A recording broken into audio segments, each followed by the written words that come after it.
اعوذ باللہ من الشیطان الرجیم بسم اللہ الرحمن الرحیم وصلی اللہ علی نبی کریم۔ آج جو میں کہنا چاہتا ہوں وہ ہے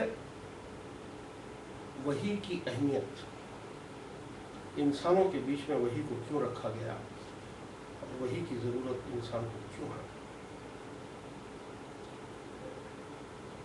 دراصل یہ جو کائنات ہے، جس کائنات میں ہم سب رہتے ہیں، آپ میں تمام چیزیں، یہ کائنات 3 حصوں میں ڈیوائیڈ ہوتی ہے۔ اس کے پرنسپل ڈویژن اگر آپ کریں گے کائنات کے چلنے کے طریقے کو تو 3 حصوں میں بنتے ہیں۔ 3 چیزیں ہیں جو اس کائنات کو بناتی ہیں۔ ایک ہے مٹیریل ورلڈ، جس کو ہم کہیں گے مادہ، وہ تمام چیزیں جو مادے سے بنی ہوئی ہے، جیسے چاند، سورج، گریوٹی، میگنیٹک فیلڈ، ندی، ایئر، یہ تمام چیزیں جو بنی ہیں یہ اس سے میٹر سے بنی ہے، یہ آئٹم کی جمع ہے سب۔ ایک تو یہ چیز ہے۔ دوسری چیز ہے ہماری بایولوجیکل کingdom، جس کو یوں کہیے کہ اینیمل کنگڈم۔ اینیمل کنگڈم کے اندر وہ تمام چیزیں آ جاتی ہے، انسیکٹس آ جاتے ہیں، برڈز آ جاتے ہیں، میملز آ جاتے ہیں، ٹریز اینڈ پلانٹس آ جاتے ہیں، اینیملز آ جاتے ہیں۔ اور تیسری چیز جو ہے، جو سب سے آخر میں آتی ہے، وہ ہے ہیومن، مین، انسان۔ ان 3 چیزوں میں پوری کائنات بڑھتی ہے، اور ان تینوں چیزوں کے چلنے کے لیے ہدایت کی ضرورت لازم ہے۔ بغیر ہدایت کے کوئی چیز کام نہیں کر سکتی۔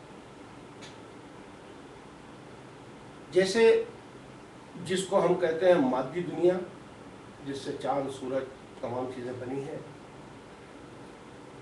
خدا نے ان کے لیے ایک اصول رکھا ہے جس کو ہم کہتے ہیں لا آف نیچر۔ یعنی سورج کیسے آربٹ کرے، گریوٹی کیسے فنکشن کرے، پورا نیچر گورن ہو گیا لا آف نیچر سے۔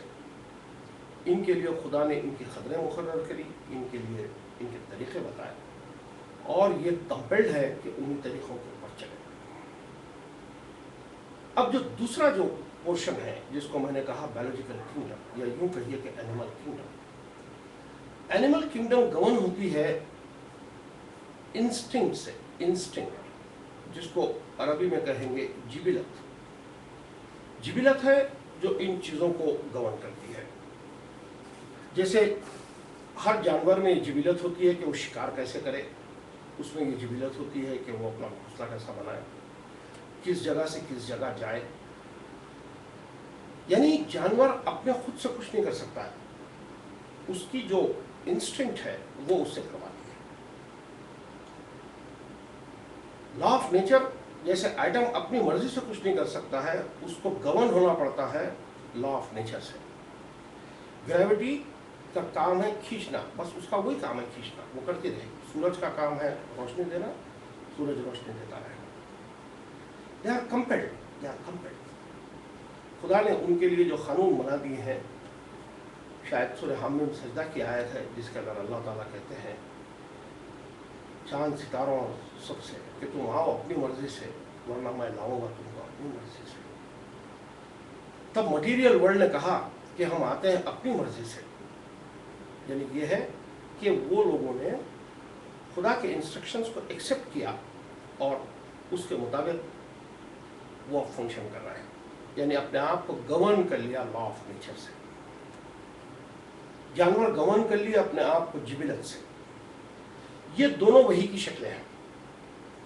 وہ وحی جس کو لا آف نیچر کہتے ہیں وہ آئٹم پہ وحی ہے، اور جبلت ہم جس کو کہتے ہیں جو اینیمل کنگڈم میں ہوتی ہے وہ اینیمل کنگڈم کی وحی ہے۔ قرآن میں آتا ہے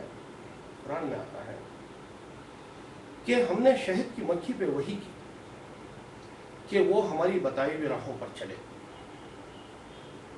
ہم نے شہد کی مکھی پہ وحی کی کہ وہ ہماری بتائی راہوں پہ چلے۔ اس کا یہ مطلب نہیں ہے کہ صرف شہد کی مکھی کو وحی ہوئی۔ شہد کی مکھی ریپرزینٹ کر رہی ہے اینیمل کنگڈم کو، یعنی تمام اینیمل کنگڈم گورن ہے جس طریقے سے شہد کی مکھی گورن ہے کہ اپنے بتائے ہوئے طریقوں پر چلے۔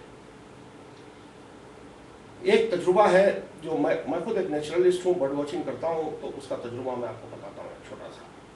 ایک بیا کے انڈوں کو لیا گیا، بیا جس کو انگریزی میں کہتے ہیں ویور برڈ، اور پھر اس کو انکیوبیٹرز کے اندر اس کے بچے بنائے گئے، اس سے بچے نکالے گئے۔ پھر جب وہ بڑے ہوئے، جب بریڈنگ کی پوزیشن آئی ان کی، تو ان کو ایک زو کے اندر، حیدرآباد کے زو کا تجربہ ہے یہ، اس میں ایگل کا جو ایک بڑا کیج ہے اس کے اندر ان کو چھوڑ دیا گیا۔ تب نتیجہ کیا ہوا؟ یہ جو بچے اپنے ماں باپ سے کبھی نہیں ملے تھے، اب جو بڑے ہو گئے، انہوں نے کسی اور ویور برڈ کو نہیں دیکھا اس سے پہلے، لیکن میٹنگ کرنے کے بعد جب ان کی نیسٹنگ پیریڈ آئی تو ایگزیکٹلی وہی نیسٹ بنائے جس طریقے سے ایک ویور برڈ بناتی ہے۔ یہ اس بات کی دلیل ہے کہ ساری اینیمل کنگڈم ایک جبلت سے چلتی ہے جو ان کے اندر انبیڈ ہوتی ہے، انبیڈ ان کے اندر خدا ڈال دیتا ہے، اس کو وہ فالو کرتے ہیں، اس کے علاوہ وہ کچھ اور فالو نہیں کر سکتے۔ دو کے لیے تو وہی کا مسئلہ حل ہو گیا کہ material world law of nature سے چلے اور اینیمل کنگڈم جبلت سے چلے، یہ دونوں وہی کی شکلیں ہیں۔ اب تیسری شکل ہے، تیسری جو چیز بچ جاتی ہے جس سے ہماری یونیورس مکمل ہوتی ہے، وہ ہے انسان۔ تب خدا نے وہی طریقہ جو پوری کائنات کے لیے چنا، وہی انسان کے لیے چنا، اور وہ طریقہ ہے وہی کہ خدا ریویلیشن دے۔ وہاں ریویلیشن ڈائریکٹ ہو رہی ہے، ہر شہد کی مکھی پہ وہی ہو رہی ہے، ہر آئٹم پہ وہی ہو رہی ہے، لیکن انسان کے معاملے میں اس نے ایک استثنا کیا۔ وہ استثنا یہ ہے کہ انسانوں میں سے ایک انسان کو وہ چنتا ہے ہر دور میں، جب انسانیت ہوتی ہے اس دور کے ایک انسان کو چنتا ہے اور اپنی انسپریشن اس کو دیتا ہے، اپنے انسٹرکشن اس کو دیتا ہے۔ اس کو ہم لوگ نبی کہتے ہیں، اس کو ہم لوگ میسنجر کہتے ہیں۔ اس کے اوپر اس کی کتاب آتی ہے جس میں خدا کی مرضی کا اعلان ہوتا ہے جو انسانوں کے لیے کیا صحیح ہے۔ اب ہر انسان کے لیے لازم ہو جاتا ہے کہ اس کتاب کو مانے، اس نبی کو مانے اور اس کے دیے ہوئے انسٹرکشنز کو فالو کرے۔ اگر ایسا کوئی انسان نہیں کرتا ہے تو وہ جو اس کو جو بینیفٹ ملنا چاہیے، اس کی زندگی جو بھرپور ہونی چاہیے، وہ نہیں ہوتی ہے اور آدھے ادھورے پہ ختم ہو جاتا ہے۔ ایسا کیوں کیا گیا ہے کہ ہر شہر کی مکھی کو وہی کی گئی، ہر چڑیا کو وہی کی گئی، ہر آئٹم کو وہی کی گئی، لیکن ہر انسان کو وہی نہیں ہوتی ہے؟ انسانوں میں سے ایک انسان کو وہی ہوتی ہے اور پھر سارے انسانوں کو کہا جاتا ہے کہ اس کو مانو۔ ایسا کیوں؟ اس بات کے ڈفرنس کو سمجھیے آپ۔ پوری کائنات کے اندر انسان ایک ہی مخلوق ہے جو سوچتی ہے، جس کے پاس انٹیلیجنسی ہے، جس کے پاس عقل ہے، جس کو کہیں گے عقل۔ بلی میں عقل نہیں ہوتی ہے، چڑیا میں عقل نہیں ہوتی ہے، وہ جبلت ہے جو کرواتی ہے۔ یہاں عقل ہوتی ہے انسان کے پاس۔ انسان پروسیس کر سکتا ہے صحیح اور غلط کا، انسان سوچ کے ذریعے فیصلہ کر سکتا ہے کہ کیا صحیح ہے اور کیا غلط ہے۔ یعنی انسان کا جو برین ہے، اس برین کے مقابلے میں کوئی بھی اتنا ڈیولپ برین کسی کے پاس نہیں ہے جو انسان کے پاس ہے۔ تبھی انسان کسی ایک کی بات کو سمجھ کر اپنے معاملے کو درست کر سکتا ہے۔ تو انسان کی بلوٹ کسی اور میں نہیں ہے، تو انسان کی وحی کا طریقہ بھی کسی اور کا نہیں ہے۔ اب یہاں پر خدا کی وحی بیچ میں رکھ دی گئی ہے اور آپ کو کہا گیا کہ اس کو مانو۔ تو میں یہاں یہ عرض کروں گا آپ سے کہ وحی کوئی ایک مسٹیریس تھنگ کا نام نہیں ہے۔ ہم لوگ سمجھتے ہیں وہی کوئی مسٹیریس تھنگ ہے یا ریویلیشن کوئی مسٹیریس تھنگ ہے، نہیں۔ یہ تو یونیورس کا ایک کامن فینومینا ہے۔ آئٹم کے پاس وہی ہے، شہد کی مکھی کے پاس وہی ہے۔ تب انسان کے لیے یہ لازم ہو جاتا ہے کہ جس طریقے سے کائنات اپنے دین کو ایکسیپٹ کی ہے، دین کیا ہے؟ آرڈر آف لائف جو ان کو ملا ہے کہ وہ اپنی زندگی کو کیسے گزارے، انہوں نے اس آرڈر کو وحی کی شکل میں ایکسیپٹ کیا ہے، وحی کو درست مانا ہے، اسی کے مطابق وہ کام کر رہا ہے۔ وہ لوگ کمپیلڈ ہے، انسان کو یہ آزادی دی گئی ہے کہ وہ اس پہ غور کرے، تدبر کرے، تفکر کرے، سوچے کہ اس میں کیا کہا گیا ہے، پھر ایکسیپٹ کریں.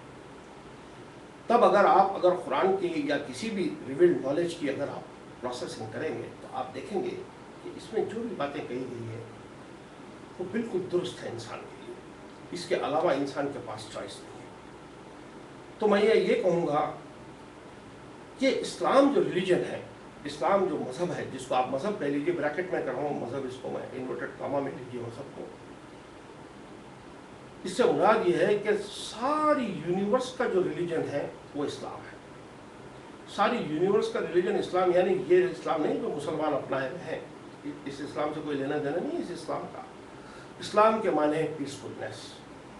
ساری کائنات پیسفلنس کو ایکسیپٹ کری ہے. یہ وہی انسان کو وہی پیسفلنس دینا چاہتی ہے، انسانوں کے بیچ میں رہنے کے لیے، کائنات کے بیچ میں رہنے کے لیے. اس کو اس ذمہ داری کا احساس دلانا چاہتی ہے کہ وہ اس دنیا میں کیسی زندگی جیے. تو میں سمجھتا ہوں میرا وقت ختم ہو گیا ہے، تو میں اپنی بات ختم کرتا ہوں. وہ آخر دعوانا الحمدللہ. ٹھیک ہے بات روبئی کہ نہیں ہے؟